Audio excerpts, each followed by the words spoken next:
रामकृष्ण परमहंस ने उस युवक से कहा, यदि तुम्हें परमात्मा को जानना है, परमात्मा की अनुभूति करनी है, परमात्मा का साक्षात्कार करना है, तो मेरी आज्ञा का पालन करना होगा। उस युवक ने स्वीकृति दे दी और कहा, आप जो कहेंगे वही मैं करूंगा, आपकी आज्ञा शिरोधार्य है।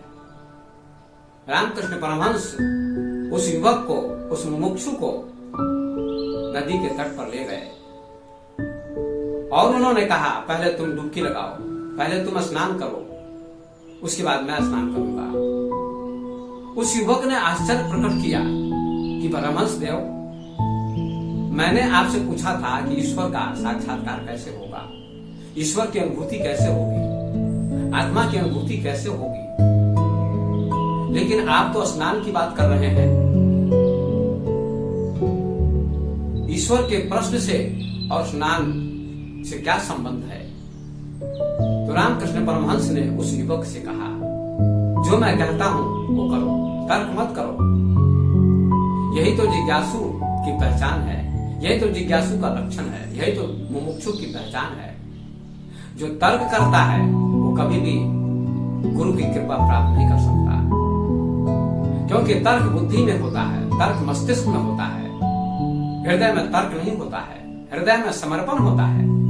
जैसे छोटा बच्चा तर्क नहीं करता है तो माँ उसको गोद में लेती है और स्तन पिलाती है, दूध पिलाती है, माँ के ऊपर छोड़ देता है अपने आप को। इसका नाम समर्पण है। बच्चे की भांति समर्पण की भावना होनी चाहिए। समर्पण में तर्क नहीं होता, हृदय में तर्क नहीं होता, क्योंकि हृदय में समर्पण होता है, बुद्धि में तर्क होता है। बौद्धिक व्यक्ति जिसके पास बुद्धि की प्रधानता होती है, बुद्धिमान होता है, ऐसा व्यक्ति तर्क करता है। तर्क से परमात्मा की अनुभूति नहीं होती है, श्रद्धा से, समर्पण से परमात्मा की अनुभूति होती है, परमात्मा का साक्षात्कार होता है। इसलिए भगवान श्री कृष्ण ने गीता में कहा है, श्रद्धावान लभते ज्ञानम, श्रद्धावान को ज्ञान प्राप्त होता है, तार्किक को ज्ञान प्राप्त नहीं होता है। तार्किक व्यक्ति कभी भी परमात्मा को नहीं समझ सकता है, क्योंकि तर्क में उलझ जाता है। तर्क कैंची है और कैंची कपड़े को काटती है। व्यक्ति को सुई की तरफ होना चाहिए, सुई जोड़ती है, सुई काटती नहीं है। ऐसे व्यक्ति के जीवन में समर्पण की भावना होनी चाहिए, तो ही गुरु की कृपा हो सकती है, परमात्मा का साक्षात्कार हो सकता है।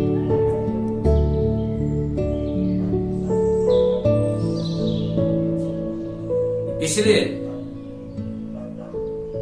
रामकृष्ण परमहंस कहते हैं कि तुम्हें डुबकी लगानी होगी, तुम्हें स्नान करना होगा, तभी मैं तुम्हारे प्रश्नों का उत्तर दे सकता हूं। तुम्हारे जितने भी प्रश्न होंगे सभी प्रश्नों का उत्तर मैं दे दूंगा, लेकिन पहले तुम स्नान करो, डुबकी लगाओ, ये मेरी शर्त है, मेरी आज्ञा है। तो उस युवक ने कहा, जो आज्ञा। बड़ी जिज्ञासा थी उसके जीवन में, मन में मुमुक्षा थी, लगन थी, निष्ठा थी। उस युवक ने नदी में डुबकी लगाई तो रामकृष्ण परमहंस ने उसकी गर्दन पकड़ ली और 2 मिनट तक उसकी गर्दन को दबाए रखा। वह युवक जल में डूबा हुआ था, उसकी डुबकी लगी थी, वह छटपटाने लगा निकलने के लिए, बड़ी बेचैनी होने लगी, छटपटाहट होने लगी, दम घुटने लगा और बेचैन हो गया। 2 मिनट के बाद रामकृष्ण परमहंस ने उसकी गर्दन छोड़ दी। वह युवक पानी से बाहर निकला तो रामकृष्ण परमहंस को क्रोध की दृष्टि से देखा। उसकी आंखें क्रोध के मारे लाल लाल हो गई थी। उसने कहा, आप निर्दयी हैं। मैंने आपसे ईश्वर के संबंध में प्रश्न पूछा था, परमात्मा के संबंध में प्रश्न पूछा था, किंतु आपने मुझे डुबाना चाहा, मेरी गर्दन पकड़ ली थी।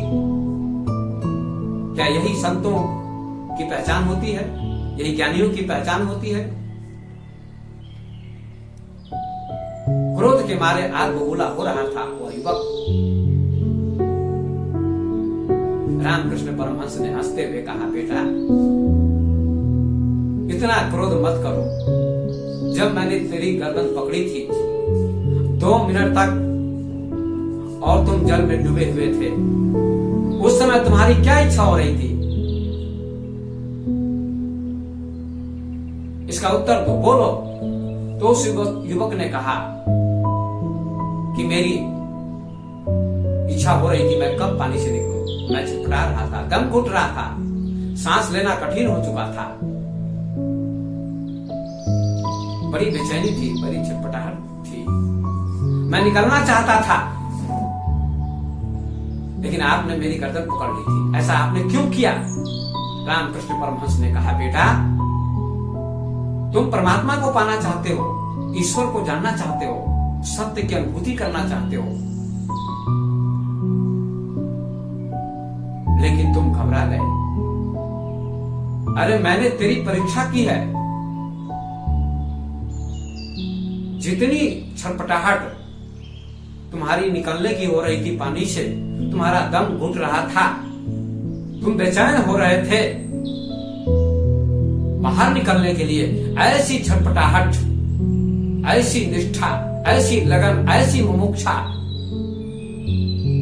यदि परमात्मा के लिए हो जाए, ईश्वर के लिए हो जाए, गुरु के लिए हो जाए,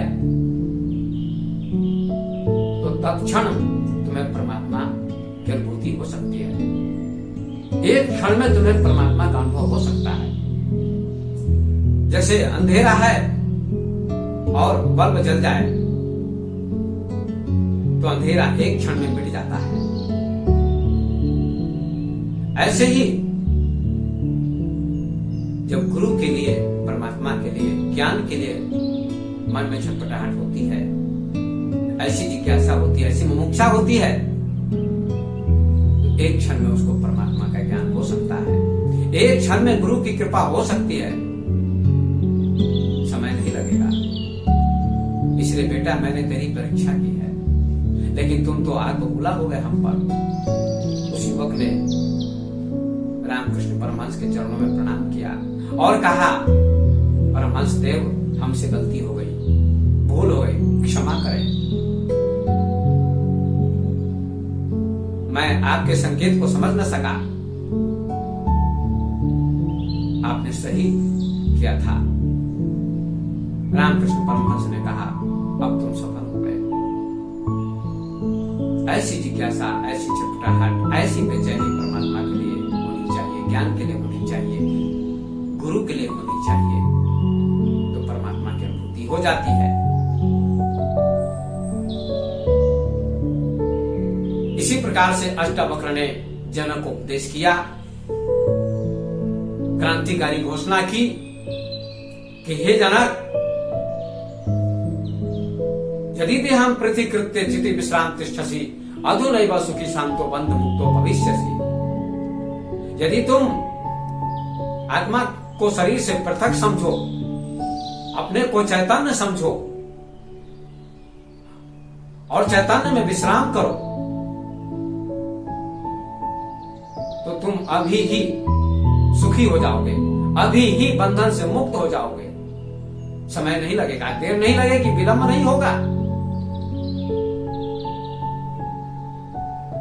ऐसा अष्टावक्र ने जनक से कहा, तो जनक कृत हो गए। जनक समझ गए कि मैं चैतन्य हूं, अब मुझे संसार में भटकने की जरूरत नहीं पड़ेगी। अब न मेरा जन्म होगा न मेरी मृत्यु होगी, क्योंकि न मेरा जन्म कभी होता है न कभी मेरी मृत्यु होती है। लोग समझते हैं मेरा जन्म होता है, मेरी मृत्यु होती है। कोई व्यक्ति कहता है मेरी मृत्यु हो जाएगी, मेरा जन्म होगा, लेकिन अष्टावक्र कहते जनक, न तुम्हारी मृत्यु कभी हुई न कभी तुम्हारा जन्म होगा। अर्थात तुम से मतलब आत्मा, आत्मा का न कभी जन्म होता है न कभी मृत्यु होती है। इसी का नाम आत्मज्ञान है। हमारे शरीर में 6 विकार हैं। भूख और प्यास प्राण के धर्म होते हैं, सुख और दुख मन के धर्म होते हैं, जन्म और मृत्यु शरीर के धर्म होते हैं। ये 6 विकार माने गए हैं। इन 6 विकारों से आत्मा रहित होती है। ये 6 विकार आत्मा में नहीं होते हैं। ये 6 विकार शरीर के अंतर्गत होते हैं, अर्थात भूख प्यास प्राण के धर्म होते हैं, सुख दुख मन के धर्म होते हैं और जन्म मृत्यु शरीर के धर्म होते हैं। इन 6 विकारों से आत्मा अलग होती है। ऐसी समझ का नाम आत्मज्ञान है और ऐसा ज्ञान जनक को हो गया। जनक ने अष्टावक्र के चरणों में सिर झुकाया और कहा, हे गुरुदेव, आपने जो क्रांतिकारी घोषणा की है, आत्मज्ञान दिया है, मैं कृतकृत्य हूं, आपका कृतज्ञ हूं। अब मैं आपसे निवेदन करता हूं कि आप मुझसे कुछ मांगिए। मुझे आपको गुरु दक्षिणा देनी चाहिए। आपने जो ज्ञान दिया है उसकी कीमत चुकाई नहीं जा सकती है,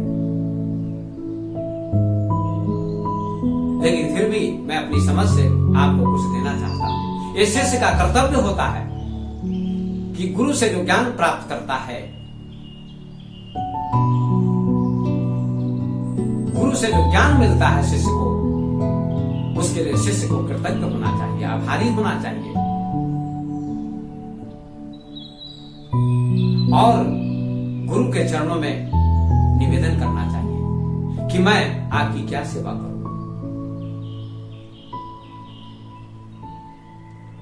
लेकिन ऐसे शिष्य बहुत कम होते हैं। कोई होते हैं दुनिया में, बिरले होते हैं। जनक जैसे शिष्य बहुत कम होते हैं। तो जनक ने निवेदन किया।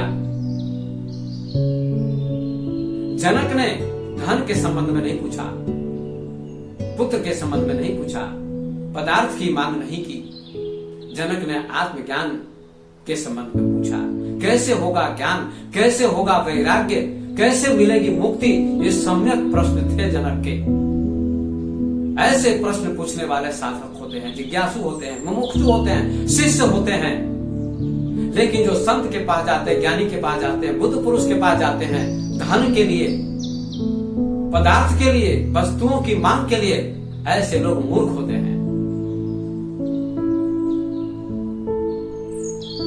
ऐसे लोग सदगुरु की कृपा से वंचित रह जाते हैं। उनको सदगुरु की कृपा प्राप्त नहीं हो पाती है। सदगुरु की कृपा साधक को मिलती है, जिज्ञासु को मिलती है।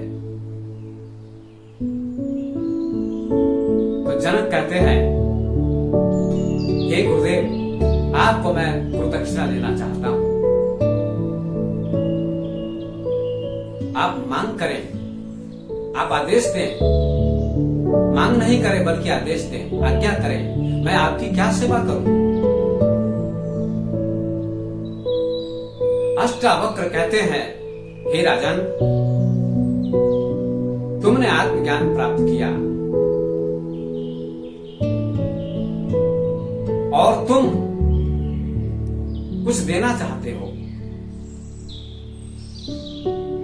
तो दे सकते हो। जो देना चाहो दे सकते हो। राजा जनक धन्यवाद के पात्र थे। राजा जनक ने कहा कि हे गुरुदेव, मैं आपको अपना पूरा राज्य समर्पित करता हूं। ये पूरा राज्य आपका है। इस पूरे राज्य पर आपका अधिकार होगा।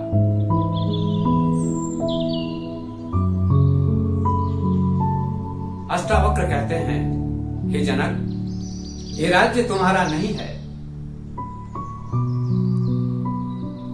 राज्य तुम्हारा नहीं है। जनता ने तुम्हें राजा बनाया है।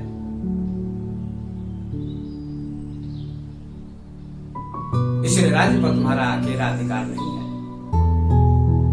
तुम अपनी चीज दो, जो तुम्हारी अपनी निजी संपत्ति है, निजी चीज है, उसे तुम दे सकते हो।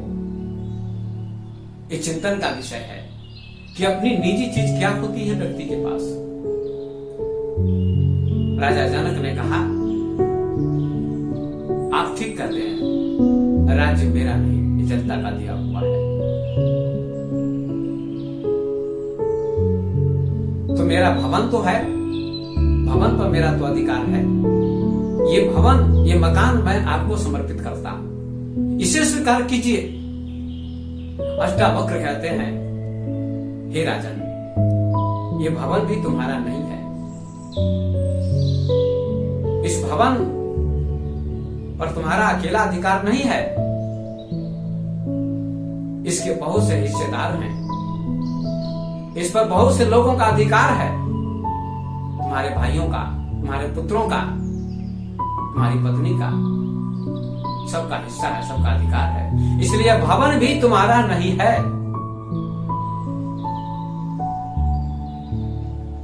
तो जनक कहते हैं, गुरुदेव फिर मेरा क्या है? अष्टावक्र कहते हैं, चिंतन करो, विचार करो, तुम्हारा क्या है, तुम क्या दे सकते हो। राजा जनक ने आंखें बंद की, चिंतन किया, मेरा क्या हो सकता है, मेरी अपनी चीज क्या हो सकती है जिस पर मेरा अधिकार हो सकता है। तो राजा जनक ने अष्टावक्र से कहा, गुरुदेव शरीर तो मेरा है, माना राज्य मेरा नहीं है, जनता का दिया हुआ है, और भवन पर भी मेरा अधिकार नहीं है, भाइयों का है, पुत्रों का है, पत्नी का है, सबका अधिकार है भवन पर, मकान पर। लेकिन शरीर तो मेरा निजी है, इसको मैं दान में देता हूं, शरीर को समर्पित करता हूं, इसे स्वीकार कर लीजिए।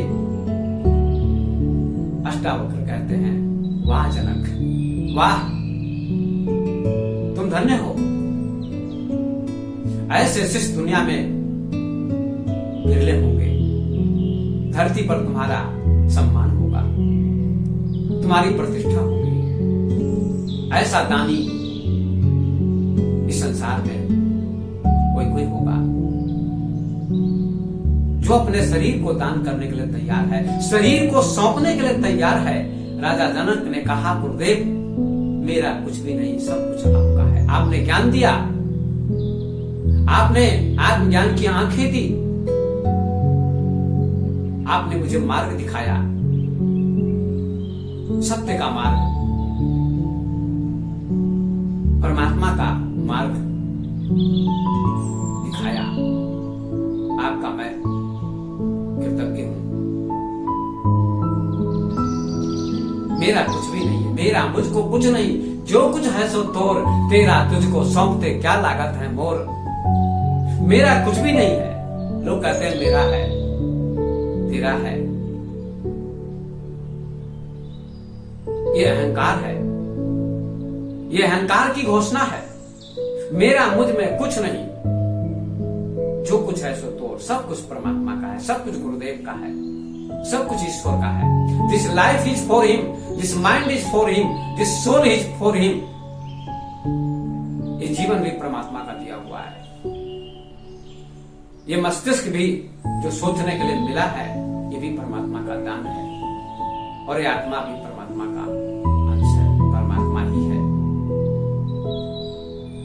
तो जनक कहते हैं, गुरुदेव, हे गुरुदेव, ये शरीर मैं आपको अर्पित करता हूं।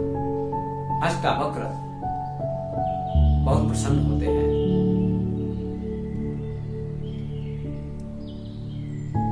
कि शरीर दान करने वाला दुनिया में केवल जनक हुआ। शरीर दान करने वाले बहुत कम लोग होते हैं। तुम शरीर को भी दान करने के लिए तैयार हो, तुम धन्य हो, तुम धन्य भागी हो। मैं बहुत प्रसन्न हूं। लेकिन अष्टावक्र कहते हैं, हे राजन, हे जनक, ये शरीर भी तुम्हारा नहीं है। इस शरीर पर प्रकृति का अधिकार है। यह शरीर प्रकृति से बना हुआ है, पंच तत्वों से इसका निर्माण हुआ है, पंच तत्वों से इसकी रचना हुई है। जब शरीर मरेगा, मिटेगा, इसकी मृत्यु होगी, तो तो हवा हवा में मिल जाएगी, आकाश आकाश में मिल जाएगा, आग आग में मिल जाएगी, पानी पानी में मिल जाएगा, और पृथ्वी पृथ्वी में मिल जाएगी। यह शरीर प्रकृति का दान है, लेकिन फिर भी तुमने कहा मैं शरीर दान में देना चाहता हूं, तुम धन्य हो। ऐसी भावना, ऐसी समर्पण की भावना करोड़ों में किसी एक की हो सकती है, जो अपने शरीर को भी दान करने के लिए तैयार हो जाता है, वह धन्य है। जनक तुम धन्य हो।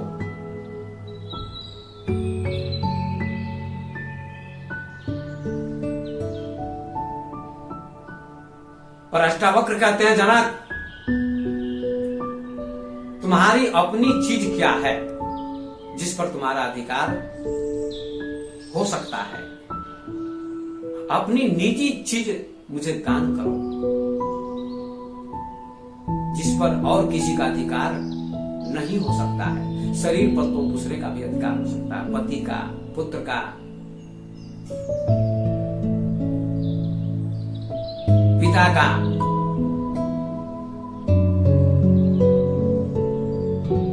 सबका अधिकार होता है।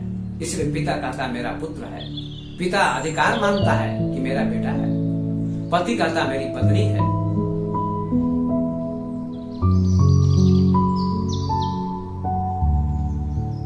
भाई कहता मेरी बहन है।